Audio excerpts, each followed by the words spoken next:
Nasa close quarter battle o malapitang labanan ang mga tropa ng pamahalaan at mga rebelde sa Zamboanga City. Naga-house-to-house na militar at ayon po sa CIDG Region 9, sa mahigit 100 rebeldeng hawak ng mga otoridad, 29 sa mga ito ang nasampahanan ng reklamong rebelyon. Nakatutok si Ian Cruz. Nagpapatuloy ang clearing operations ng militar sa mga area of interest dito sa Zamboanga City, kaya tuloy din ang pakikipagbakbakan nila sa nalalabing miyembro ng paksyon ng MNLF.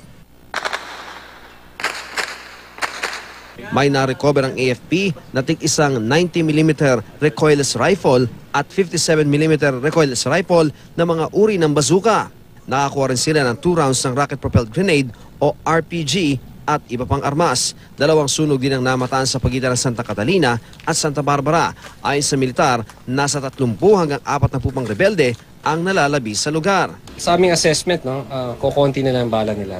At pakonti-konti ang putok nila ng kanilang mga armas para lang tayo ay masuppress.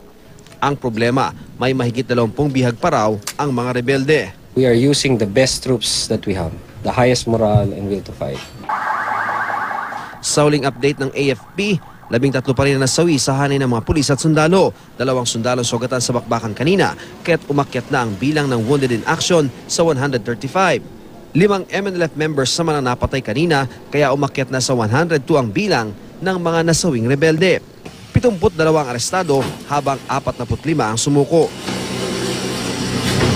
Kanina, para maibsan ang hirap ng mga sundalo, nakuha na ng media ang pamimigay ni Lieutenant Colonel Sagala ng tsokolate. Mula rito sa Zamboanga City, Ian Cruz, Nakatutok, 24 Oras.